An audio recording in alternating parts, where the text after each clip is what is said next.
Atos que iniciaram com protestos pela redução de passagens de ônibus já surtiram um efeito no país, com a redução de tarifas em várias cidades, e motivaram também diversas reivindicações, entre elas repúdio à corrupção, veto à PEC 37, que altera o trabalho do Ministério Público, além de pedidos de mais educação e saúde e também crítica aos investimentos para a Copa do Mundo. Estes movimentos iniciaram nas redes sociais e ganharam cada vez mais integrantes. Só em Porto Alegre, na noite de quinta-feira, foram mais de 20 mil pessoas participando. E para o dia de hoje, em Novo Hamburgo, quase 12 mil pessoas confirmaram presença na rede social. E qual será a contribuição da internet para unir estas pessoas e o que se pode esperar daqui para frente? Para falar sobre este assunto, nós recebemos o professor Norberto, também sociólogo. Seja bem-vindo, professor. Muito obrigado. É um prazer poder compartilhar e refletir sobre esse momento importante do nosso país. Professor, então a gente está acompanhando no Brasil todo, aqui na região, é Novo Hamburgo, que protesta, Sapucaí, Esteio, a gente teve a informação de Caxias também que está ocorrendo. A gente pode fazer uma análise prévia, assim, da origem desses movimentos, assim, sim, como ele está se dando? Sim, uma verdade sobre um fenômeno, assim, no seu processo, no seu movimento, é sempre uma verdade que fica muito próxima de se tornar falsa, né? Porque a própria dinâmica dos movimentos de fenômenos como esse podem produzir mudanças de uma hora para outra, né? Então, o que eu vou assim arriscar é fazer alguns comentários mais gerais para a gente tentar entender um pouco o sentido e o significado de movimentos como esse, enfim, para a organização da nossa sociedade, né? Sem aqui querer dizer que é isso ou que vai ser aquilo, sem fazer previsões assim absolutas, né? Porque seria um equívoco de análise querer dizer que vai acontecer isso ou aquilo. Bom, é sempre muito difícil analisar uma coisa quando ela está em pleno movimento, né? Então, na sociologia, a gente adota alguns modelos para tentar dar conta de alguns sentidos, assim. O modelo que eu venho usando para discutir esse tema com os meus alunos em sala de aula é um modelo bem simples, é um entendimento de que os fenômenos sociais eles são resultantes de três forças, da articulação simultânea de três forças. A força do cotidiano, as coisas da vida, do vivido, né? Ou seja, aquelas demandas que são do dia a dia. Esse movimento, por exemplo, ele explode a partir de uma questão bem pontual, bem do cotidiano, que é o custo da mobilidade social, da mobilidade urbana, desculpa, que é o custo das passagens, né? Então são coisas que estão no dia a dia, né? Então, essa dimensão da experiência, do vivido, é uma força muito importante. Ela se associa a uma segunda dimensão muito importante, que é a do conceito, dos conceitos que a gente vem formando ao longo das últimas décadas.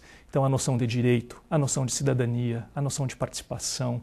Essas noções, elas vêm se fortalecendo a partir da redemocratização nos anos 80, enfim. Então, esses conceitos, eles ganham força. Só um parênteses, né? Eu estou há 15 anos na Fevale, mais ou menos, e há 15 anos nas minhas disciplinas de realidade brasileira, de sociologia, os meus colegas de filosofia, de antropologia, a gente vem trabalhando esses conceitos há muito tempo. Então é interessante que essa dimensão conceitual, ela começa a fazer parte do cotidiano dessas pessoas e faz com que eles consigam perceber que o seu cotidiano não está em adequação, não está em conformidade com esses conceitos, né? Ou seja, o cotidiano é uma coisa e o conceito aponta para outros caminhos. Aí nós temos a mobilização de uma terceira força, que é a força dos sentimentos, dos nossos espíritos, das nossas vontades. A gente começa a se dar conta de que aquilo que é uma cidadania não está acontecendo, de que aquilo que é um direito não está acontecendo. Então, se há uma correspondência, a gente fica contente, a gente está contente. Se não há uma correspondência, a gente fica descontente. E esse descontentamento, essa insatisfação em ver uma realidade que não está em consonância com aquilo que a gente entende que é um direito básico, que é uma qualidade, que é importante, né? Seja na mobilidade urbana, seja com a questão da impunidade, enfim, uma série de outros direitos que estão sendo levantados agora. Quando não há essa correspondência, a gente se insatisfaz.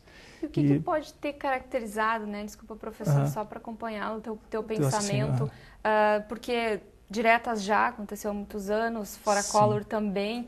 Por que tanto tempo houve essa inatividade? As pessoas não se expressaram?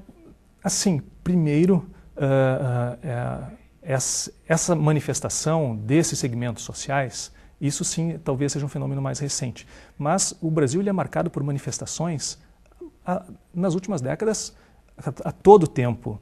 né? Se a gente for buscar nas notícias, né? Nas notícias a gente vai ver que, por exemplo, Via Campesina, a todo ano, põe milhares de pessoas nas ruas. Só que eles não estão mobilizados pelas redes sociais. Diga-se de passagem que a Via Campesina teve, se não me engano, alguns anos atrás, os seus computadores tomados pela Polícia Federal, ou seja, então não tem nem inclusão digital, né? Tá, mas isso é um outro tema. Só quero dizer com isso que a sociedade ela está desperta já há bastante tempo.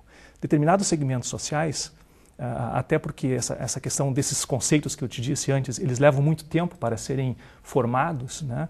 Então, esses segmentos sociais, de posse desses conceitos, percebendo que a realidade não está em consonância, se dão conta de que instituições que foram constituídas para dar respostas a essas demandas, essas instituições estão fragilizadas do ponto de vista moral. Aí, então, gera-se um vazio.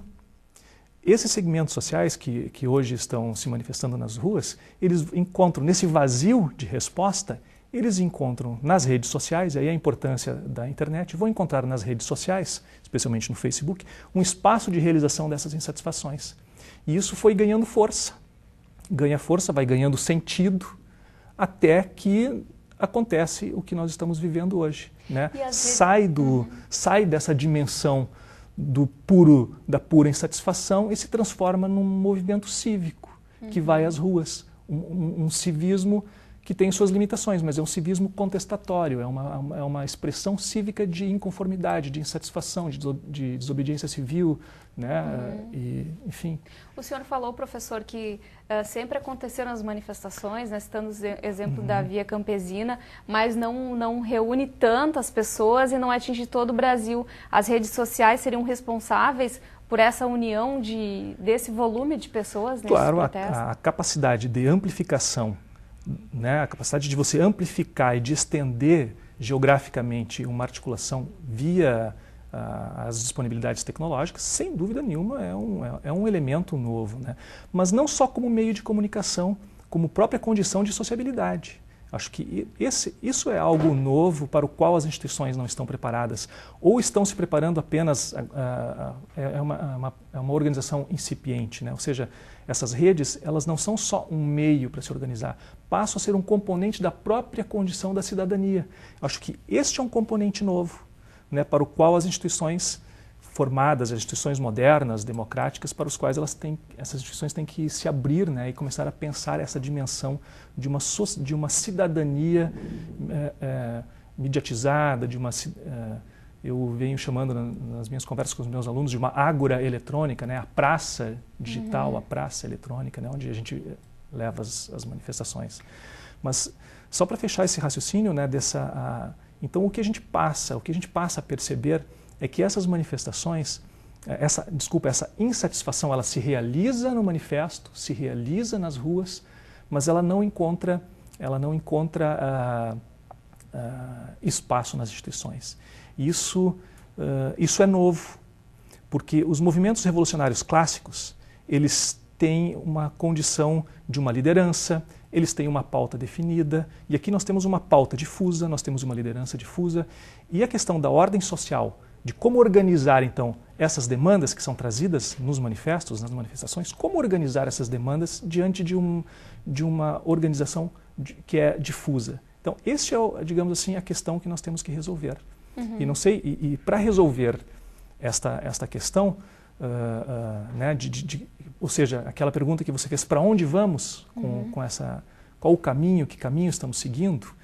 Bom, como é uma questão de como organizar a sociedade, a nossa tradição histórica, né, a nossa história de brasileiros e latino-americanos, a ordem social sempre foi resolvida à força, né? Porém, nós temos uma jovem democracia, da qual a minha geração fez parte, lutou por ela nas diretas já. Né, nas diretas já. Então, nós temos uma jovem democracia e que vem sinalizando para o diálogo democrático como uma alternativa à violência, para o diálogo democrático como uma alternativa à força. Eu espero, como cidadão, né, mais do que como sociólogo, que a gente tome este caminho, né? E eu venho percebendo, e o Rio Grande do Sul acho que vem tendo força nesse sentido, né, de se colocar à disposição para o diálogo. E, do ponto de vista, O que significa se colocar para o diálogo? Do ponto de vista das instituições clássicas, tradicionais, significa se abrir, em primeiro lugar, estar disposta para o diálogo, né? Ou seja, atender a sua condição original para a qual elas foram formadas, que é representar o povo, representar o interesse público.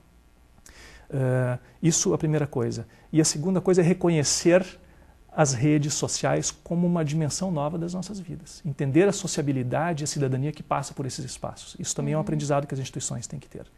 E do ponto de vista dos movimentos, eu me sinto autorizado a falar, porque vários dos meus alunos estão, enfim, nesse momento participando da manifestação, converso com eles em sala de aula, converso nos corredores, então eu me sinto até um pouco autorizado a falar.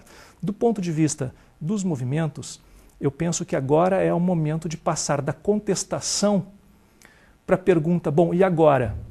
Né? E reconhecer as instituições e as conquistas das gerações anteriores. A democracia é uma importante conquista da minha geração e da geração de vários, né, de várias pessoas. Sim, ela tem problemas institucionais, tem um problema moral, e sem dúvida nenhuma.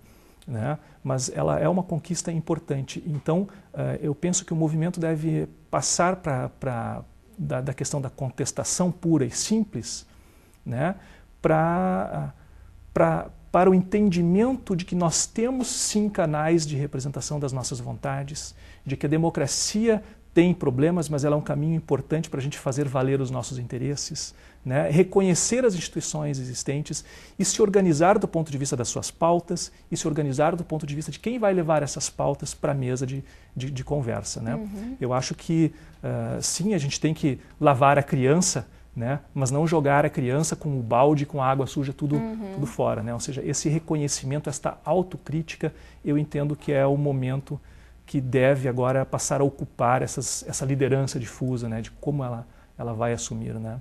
Tá certo, então, professor. Muito obrigada pelas informações. Tá bom. Obrigada pela entrevista. Que tenha sido contribui já para as pessoas refletirem, né, sobre o que está acontecendo, mais num teor mais aprofundado. Tá bom, agradeço a oportunidade.